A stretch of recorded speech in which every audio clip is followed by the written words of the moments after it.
A young couple was grappling with a heartbreaking truth, raising their first child, a 6-month-old baby who was paralyzed and would never walk. But just as they were coming to terms with that fate, their dog did something unthinkable while the baby was asleep, something that left everyone stunned and asking, could this be a miracle? Under the soft glow of the nightlight filling the room, a 6-month-old baby paralyzed from the waist down lay completely still in his crib. Jack didn't move. The only sound was the low hum of the baby monitor, syncing with the child's slow, steady breaths, while his parents sat in the living room. Sophia and Nathan had collapsed onto the couch, their bodies drained, a heavy silence pressing down like thick fog. Their hearts carried the weight of a long, aching quiet that had taken over their lives for months. Months in which Jack hadn't kicked, hadn't wiggled a toe, hadn't shown even the slightest movement. The doctors, gentle yet firm, had told Sophia and Nathan there was nothing they could do. Jack's paralysis had no clear cause and no known cure. Sophia clutched Jack's old baby blanket that remained unwashed and still held his newborn scent as she whispered her deepest fear with a trembling voice. What if he never moved again? While Nathan sat beside her, rubbing his face and trying to hold on to a hope that felt thinner every day and slipping fast like sand through trembling fingers, with neither of them knowing how much longer they could survive this crushing stillness, especially after all these months of watching Jack's legs remain still, with no kicking and no movement of his tiny toes, and no signs of life beneath the blanket, and after hearing doctor after doctor tell them that there was no clear cause and no cure for his paralysis with each diagnosis landing. Like a quiet sentence passed down in a language of helplessness, and while they sat there with weariness in their eyes, their bodies finally surrendered to sleep without either of them realizing, until the soft whisper of an early spring rain tapping gently against the windows woke Sophia from the fog of exhaustion. Sophia looked out the kitchen window and spotted a small dark shape curled near the backyard fence, a shadow no bigger than a shoebox, trembling gently against the wooden slats.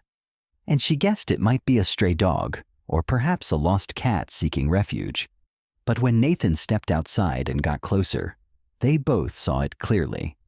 A skinny German shepherd puppy with matted fur and wary eyes, shivering in the cold with a look that pierced straight through the heart.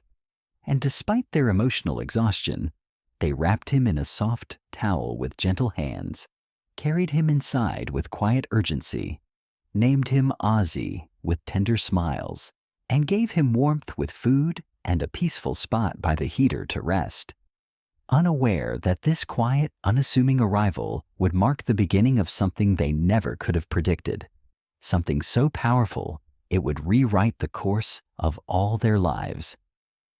Though Azie took to Sophia quickly, with a quiet loyalty, and followed her with an instinctive gentleness, he remained distant and almost guarded around Nathan, often shifting away when Nathan entered the room or offered affection, and worse. Whenever Sophia tended to Jack with her gentle care, Azie would grow visibly anxious with pacing steps and soft barks that echoed through the fragile quiet of their home, unsettling the already delicate balance they were trying to maintain, and nearly convincing Nathan that perhaps they couldn't keep the puppy any longer, especially as the unease grew heavier each day, prompting him to finally bring up the idea of giving Azie away. Yet, instead of agreeing, Sophia, with the boundless love of a woman and the fierce intuition of a mother, touched his hand and said softly, "Let's give him one more week, just one more week to see if he finds his place here. If not, we'll call the shelter." For several days, Azie's behavior remained largely unchanged, with the same distant glances and nervous pacing, especially when Sophia tended to Jack with her usual tenderness, and no noticeable changes occurred as the last day of their promised week arrived, which made Nathan begin to feel that his suspicions might be correct. However, that very evening, everything shifted when Nathan, rising quietly for a glass of water, noticed something different. Azie was no longer curled on his blanket, nor chewing absent-mindedly on his toy, but instead sitting in utter stillness, eyes locked on the nursery door as if drawn by something unseen inside. And in that instant, as if a switch had been flipped, Azie stood up, walked slowly to Jack's crib, and lay down right beside it, with his head resting gently against the frame, refusing to move from that spot again. When morning came, Nathan shared the moment with Sophia. He could only nod in silent awe as she wrapped her arms around him and whispered, "He found his place." And in that moment, Nathan realized that his wife had been right all along, that the instinct of a mother was deeper than doubt and wiser than worry.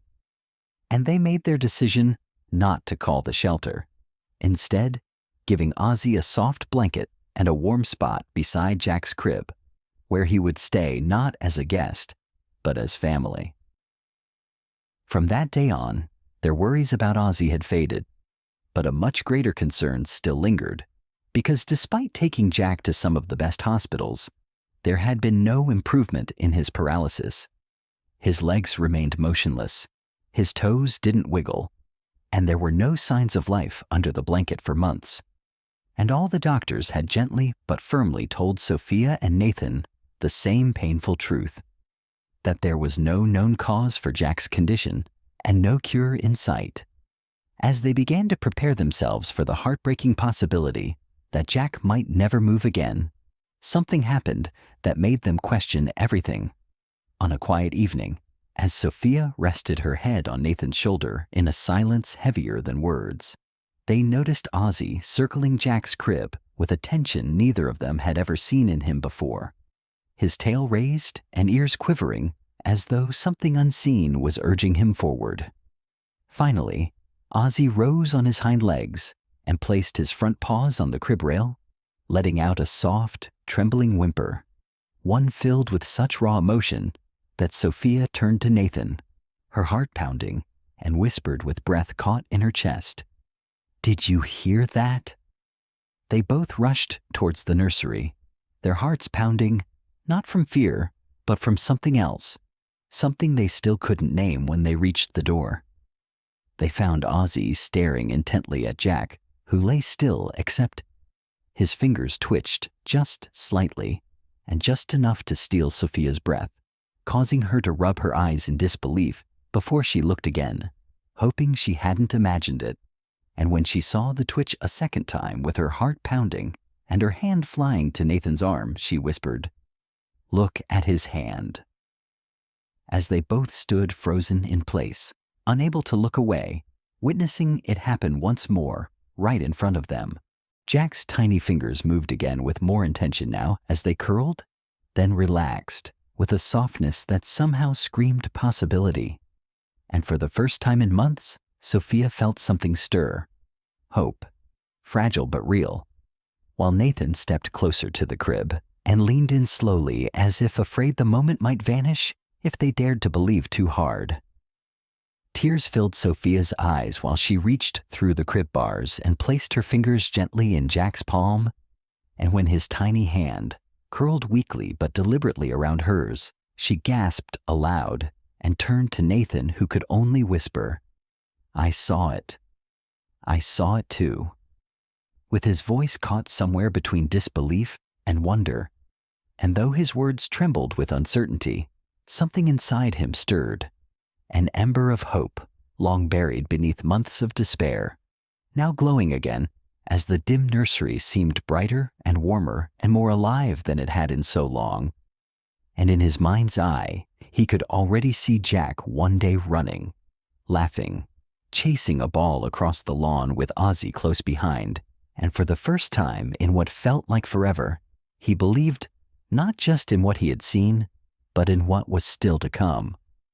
And just as Sophia reached for the phone to call the doctor, and just as Nathan raised his hand to record the moment, Jack's entire hand lifted, trembling, but filled with a strength they hadn't seen in months, and a choked sob escaped Sophia's throat as she covered her mouth, unable to believe what her eyes were showing her. While Nathan exhaled sharply, gripping the crib's edge as though the world was tilting beneath him, and as Jack's fingers wiggled again, his small hand stretched toward Azie as if he somehow knew that the little puppy had always been there, waiting for him, watching over him, never giving up on him. And in that single moment that shattered all expectation, they remembered the countless months he hadn't kicked, hadn't moved a single toe, hadn't shown even the faintest sign of life below the waist, while doctor after doctor had said there was nothing they could do because his paralysis had no clear cause and no known cure. But now something was changing. Suddenly, a ripple moved beneath the blanket, so small yet so unmistakable, as Jack's legs shifted for the first time in half a year with a movement so slight yet so profound that Sophia's legs gave way beneath her as a wave of disbelief swept through her body, and her knees trembled uncontrollably with a breath caught somewhere between fear and hope before she finally sank to the floor beside the crib. While Nathan is imagining everything the doctor told them, all the despair they have carried inside them for so long, all of it no longer matters, because against all odds, Jack is fighting to come back, and it all starts with Azie. Azie's tail wagged faster now, while he pressed his head gently against the bars, and Sophia sobbed without restraint as Nathan blinked through tears he no longer tried to hide, both of them overwhelmed by the sudden realization that the quiet stillness they had endured was no longer permanent. And what they had seen for months, they had been told their son might never move again. But here he was, his fingers were outstretched, his legs were moving alive in a way he hadn't in so long. Sophia pressed her hand to her mouth, shaking her head as if she couldn't believe what her eyes were telling her. This was impossible, she whispered. But deep down inside, she wanted nothing more than to believe it was true. Jack's eyelids fluttered open, and his sleepy gaze found Azie with a kind of recognition that felt ancient and pure. And as his fingers reached out to brush against the puppy's soft fur, Azie leaned into the touch with a quiet reverence, as though he had been waiting his whole life for this moment. Day by day, Jack's body began to remember how to move with his fingers, gripping tighter and his legs kicking gently beneath the blanket, while the doctors remained stunned and called it unexplainable.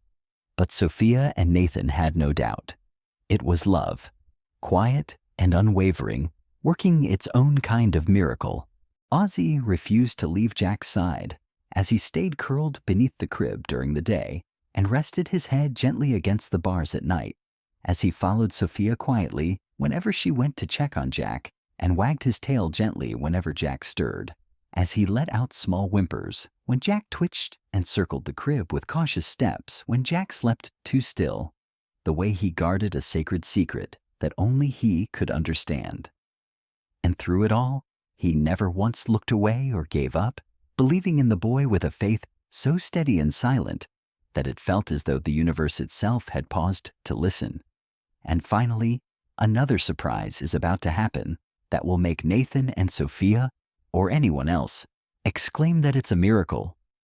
One night while Nathan dozed off on the couch and the baby monitor crackled softly nearby, Azie, who had been lying curled at Nathan's feet with his breathing steady and slow, suddenly perked up as his ears stood tall and his eyes widened at the faint noise he heard from down the hallway. And within seconds, he jumped up and sprinted to the nursery with his heart pounding and his instincts firing like a silent alarm, only to find Jack slipping halfway out of his crib with his small trembling body dangling perilously, his head leaning toward the floor and his arms twitching weakly for support. And with calm urgency and trembling devotion, Azie rose on his hind legs, pressed his furry body upward against the crib frame, and gently nudged Jack back toward the safety of the mattress, using his shoulder and snout with surprising strength and incredible care. Nathan, having followed the sound in a sleepy panic, arrived just in time to see Azie's final push and stood frozen in the doorway with tears welling in his eyes as he grasped the full depth of Azie's loyalty understanding then that this was not just instinct, but something sacred and extraordinary. And the next morning, as the spring sunlight filtered softly through the nursery curtains, and Sophia stirred awake, Nathan gently took her hand and recounted everything that had happened: the sound, the fall, the rescue. And as Sophia listened, her eyes welled up with emotion while she turned to Azie, scooped him gently into her arms, held him close against her chest, and whispered through grateful tears, "Thank you, sweet boy. Thank you for saving our son." While Azie wagged his tail nonstop, as if to say this was his way of giving back, a gesture of gratitude for being rescued from the rain and given a second chance at life. Sometimes miracles don't arrive with thunder. They come quietly, with 4 legs and gentle eyes. And as Sophia and Nathan looked toward the future with hearts full of gratitude and a bond deeper than words, they knew one truth with absolute clarity: when love refuses to give up, even the impossible begins to move. And if this story touched your heart, even just a little, if you believe like we do, that love still works quiet miracles and that some friendships are written in the stars, then please take a moment to like this video, subscribe to our channel, and share your thoughts in the comments below. We read every single one, and your voice is part of this journey too. Let's keep telling stories that matter. Let's keep believing in the unexpected.